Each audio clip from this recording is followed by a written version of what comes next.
You ready to read that page together? Yeah. Ready, Fernando? Here we go. Then we fill the piñata with candy and close the opening with tape. Okay, any words for us to fix up here? Were there any words that were hard? I see one that's hard. Oh, Fernando found one over here that starts with a G.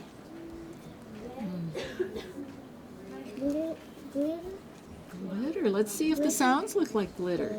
Glitter. Does it make sense? Glitter? Yeah, let's read it. Okay, let's read it.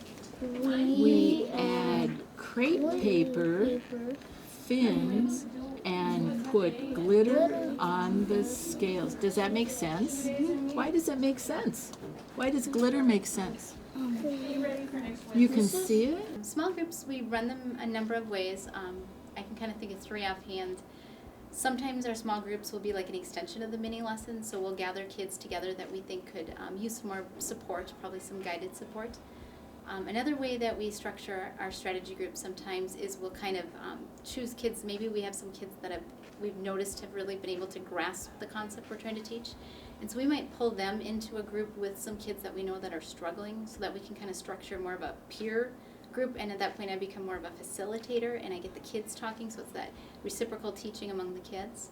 The reason I kind of gathered you guys together is I wanted to just take a few minutes and look at what you guys have been reading recently and see if we can look back and are you finding any passages that kind of caused you to stop and think?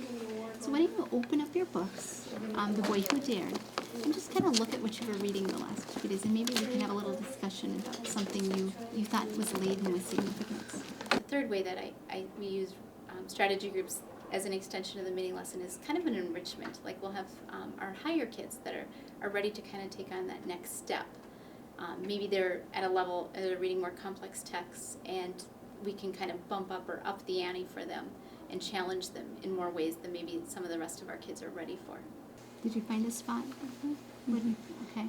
When one of the Jews shot a German official, and I think that really changed the story because everybody started like terrorizing the Jews stuff, and they started bringing like books that weren't if the author was Jewish, like they would burn the book, and then they say only German books that are Jew authors those books can be here, but the other And what did you think about it as you were reading that part?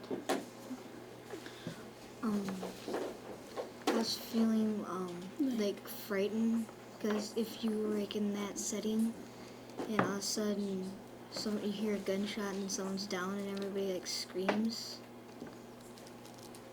I'd feel frightened. Okay. Here's why I asked you to come together, because I've noticed when I'm conferencing with you that for some of you it's really easy for you to use a sticky note and mark your thinking, or mark your questions, or mark your inferences. But for others, it's not so easy. And I want us to talk about why readers have to make themselves stop, even in a good part, and note their thinking. So Dylan, can you give an example of how you did that in your book? So what was your sticky note thinking?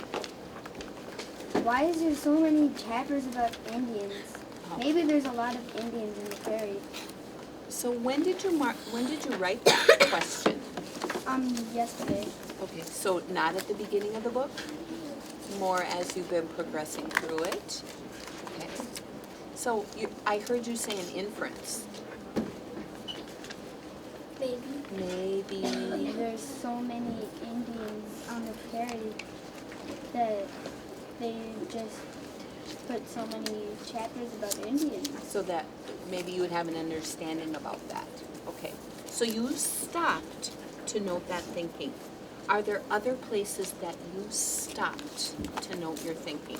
When we see a few students who seem to be struggling in the same area, we can usually then pull them into a strategy group or a small group.